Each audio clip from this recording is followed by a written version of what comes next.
Okay, I'm gonna make like a video series, and I'm gonna call it DeLorean Rants. If you go to YouTube, all these YouTube people, they always have different series. I'm gonna make a series on this and a series on that. So I'm gonna make a series, and I'm gonna call it DeLorean Rants. And I'm going to make this the first episode of DeLorean Rants. There's a fella who is doing all this work on his engine, and he's getting everything zinc plated and picture perfect. And so he posted a question last night in one of the DeLorean Facebook groups. And he said, "Okay, guys, before I button this thing up, are there any other suggestions for changes I can make to improve the performance of my engine?" And I gamely suggested, I said, well, you could always improve ignition. And I'll give you 3 guesses how that was received. The first 2 don't count. Of course, he posted a reply. He said, "Oh man, you're just hacking up your car. You don't know what you're doing. There's nothing wrong with the ignition that the car was built with." And of course, all the other owners had the dog pile on.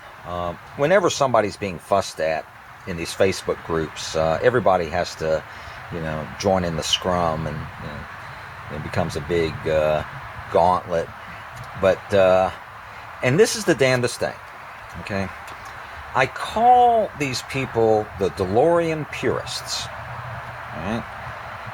But they are not so pure that they will not spend thousands and thousands and thousands of dollars changing all kinds of things on the car.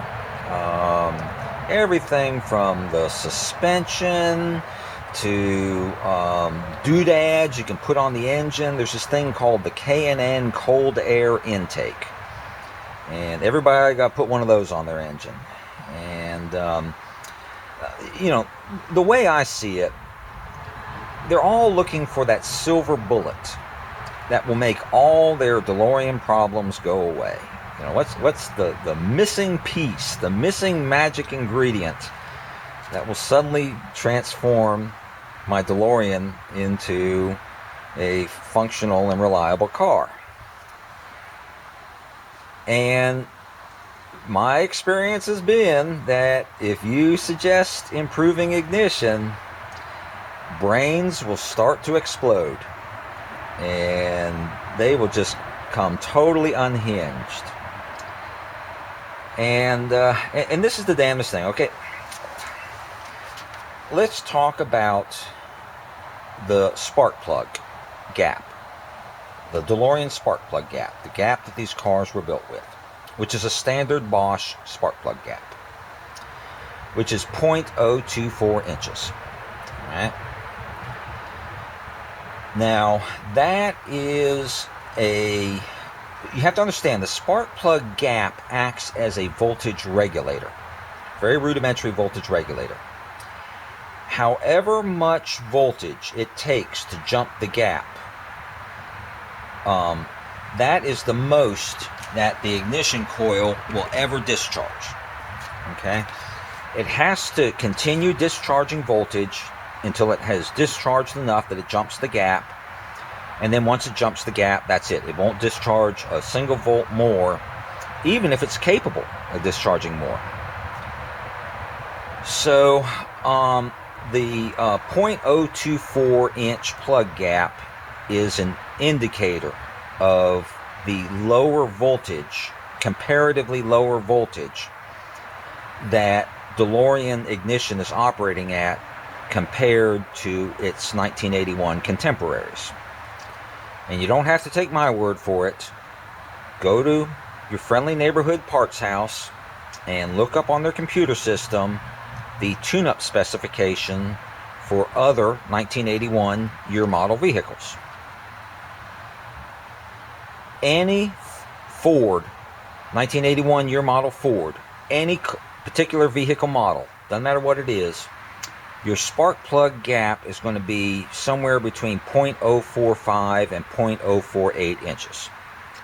Those were the spark plug gaps that Ford was using. Basically twice as wide as the DeLorean spark plug gap. So obviously the energy levels in the Ford ignition system are about twice as high as the DeLorean ignition energy levels. I believe General Motors was still operating right around 0.040 inches. By the mid 80s, General Motors was up in the 0.060 range. In fact, while we're on the subject of General Motors, I keep telling people to go to my personal Facebook page and look at this, okay? This study is on my personal Facebook page. The entire thing. This is a Society of Automotive Engineers paper that was done, I believe, in 1972, if I'm remembering correctly. 72, 73 maybe. These are the guys who did the study and wrote the paper. They work for the AC Spark Plug division of General Motors. Okay, these are General Motors guys. And they're measuring different parameters. I mean, they got all their charts and all their graphs and all their measurements.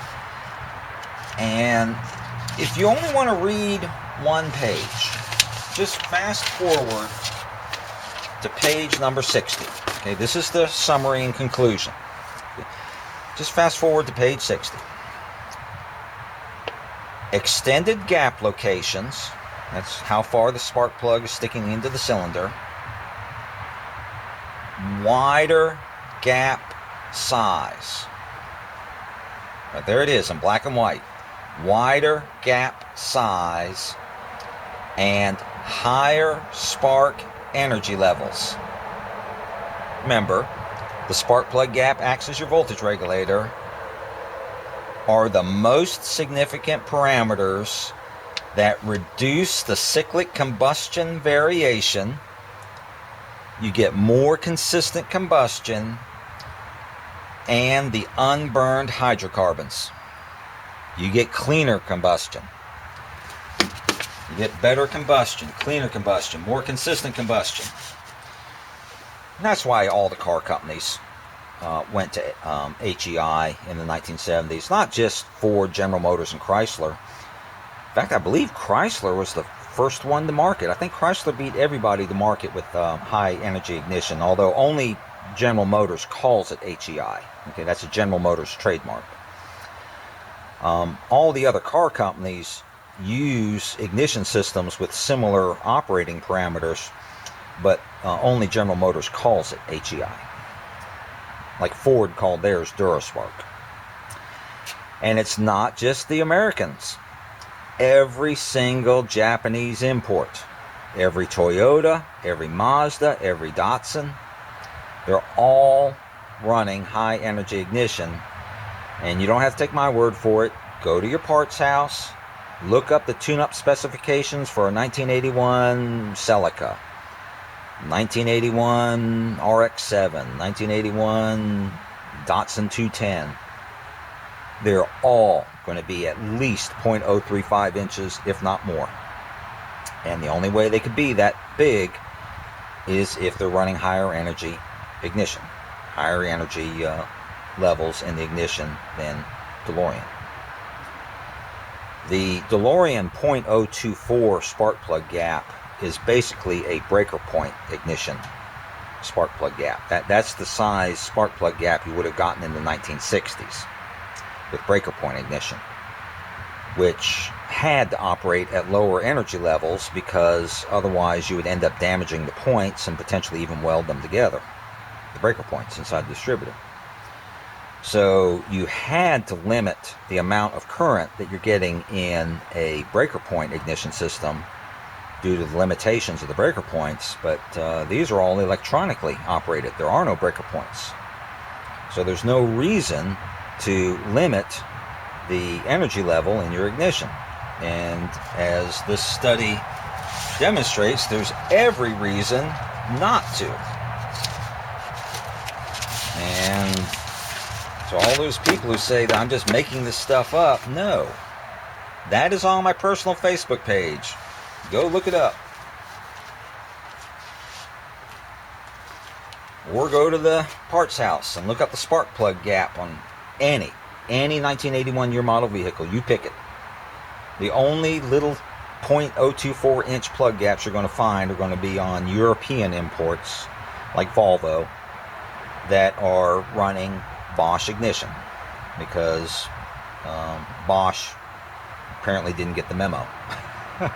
Also, they were not doing any emissions testing in Europe at this time.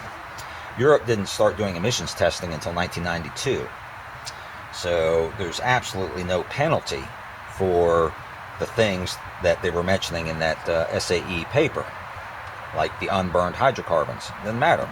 They're not emissions testing, so you can have as many unburned hydrocarbons as you want.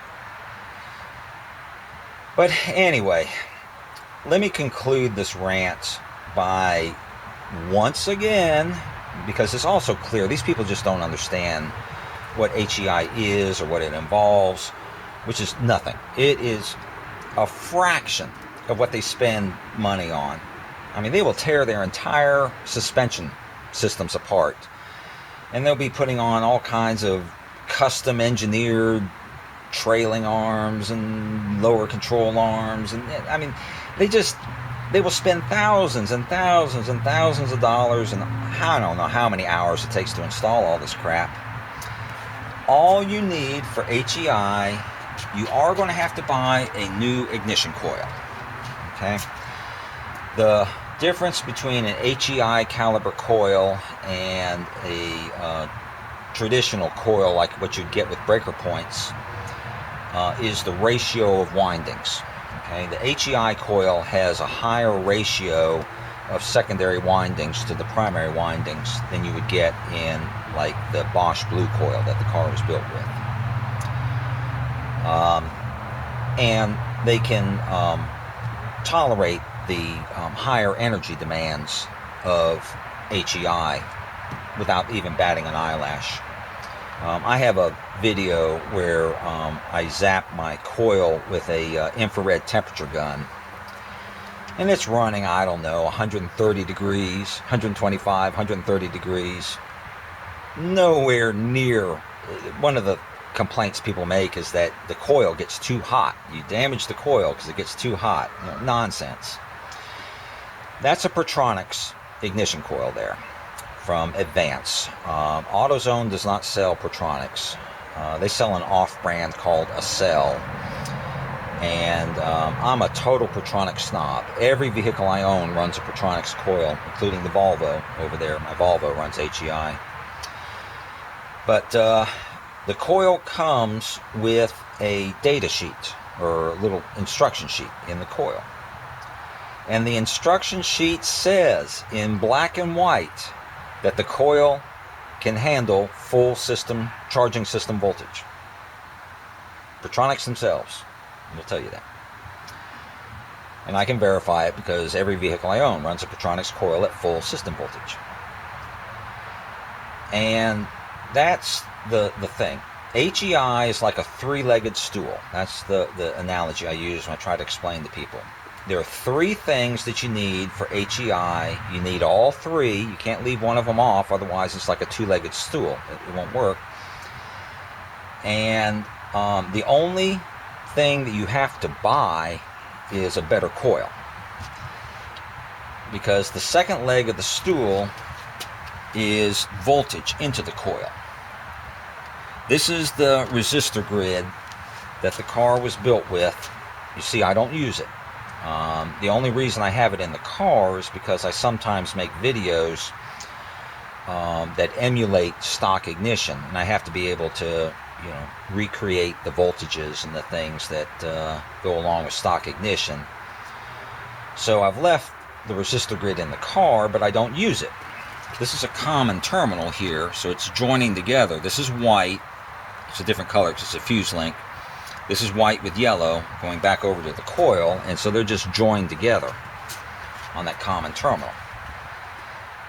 And what that does is that feeds full system, charging system voltage into my coil.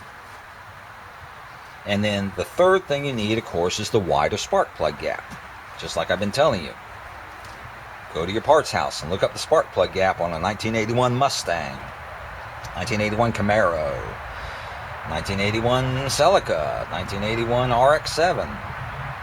You're going to see that they are all significantly wider than 0.024 inches. And the reason they are is because they're using the spark plug gap as a voltage regulator to discharge more voltage from the coil. I run 0.045, which is basically a Ford spark plug gap. If you were to look at a 1981 Mustang, the spark plug gap would be 0.045 inches. I also run a Ford ignition module. The electronic module that controls my ignition, turns the coil on and off, is a DuraSpark. I run DuraSpark ignition on my car here. I also run a 0 ohm rotor button. That caused a bunch of wailing and gnashing of teeth. How dare you run a rotor button that doesn't have any resistance in it? I said, guys, have you ever seen a Ford rotor button from 1981? There's no resistance. 0 ohms. I have a video where I actually take measurements on a DuraSpark rotor button. 0 ohms. And it's like that for Chrysler, General Motors, everybody. The only people that have a resistor in the rotor button is Bosch. I also have a video where I show, I went searching on the internet for people with melted rotor buttons. There are all kinds of pictures of people whose rotor buttons have melted. You don't see melted DuraSpark or GM HEI rotor buttons. That doesn't happen. There's no resistance. There's nothing to melt. Also, the spark plug wires. Every once in a while, you'll see somebody claim that you have to run different spark plug wires with HEI, which is incorrect. You go to the parts house and ask for a set of spark plug wires for a 1981 Corvette, and you're going to get spark plug wires that are basically identical to the Bosch or the bougie cord wires that people run on their DeLoreans. They're made out of the same stuff. They're might have a little bit thicker insulation jacket. They're usually they're usually 8 millimeters rather than 7 millimeters, but that's just the diameter of the insulation jacket. That doesn't tell you anything about the conductor inside. These are MSDs. Okay, these truly are honest-to-God copper wires. If you open up this wire inside, there's a spiral winding of copper. And I run those not for their performance characteristics, even though they are only about 50 ohms a foot. I run them for durability. These spark plug wires are the most durable thing next to those strips of copper that you used to get on a Model A. If you've ever seen a Model A engine, they don't even have wires. They have strips of copper. So these are not quite as durable as a strip of copper, but they're pretty doggone close. And that's the reason I run them, is because they'll never need to be replaced. They're lifetime spark plug wires. And so, but you can use your regular Bosch or bougie cord wires, no problem. They'll work just fine because they're functionally identical to a set of Mustang, 1981 Mustang wires, or I don't know, what was Dodge even making a Charger in 81, whatever Chrysler was making, or Toyota Celica, Corolla, Mazda. What was Mazda making, like the 626 or something? I can't even remember. But just go to Advance, get a Pertronix coil, because I guarantee you, I 100% guarantee you, that will be a good ignition coil that will never tear up on you. Operate at about 125 to 130 degrees. Connect white to white with yellow, direct, bypass the resistors. And then don't forget to widen your spark plug gap. If you do this but don't widen your spark plug gap, you're still going to be running however much voltage it takes to jump that little teeny weeny gap. You got to have a big gap if you want to increase the voltage that's discharged from your coil. And if you have any doubt that this is worth your while, That paper is on my personal Facebook page.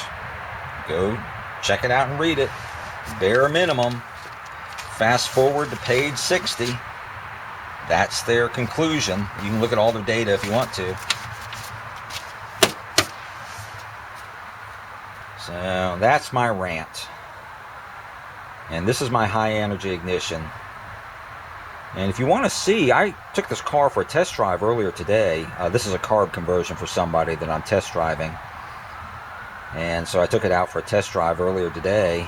And so you can go check out not only that test drive video, every carb conversion gets test driven on my car, and every test drive gets recorded so the owner can watch it. So you can look at any of those, and that will show you my car in action over a variety of different temperature extremes, from the hottest days of summer to the coldest days of winter, even though it's, like only in the 40s. But that is my rant.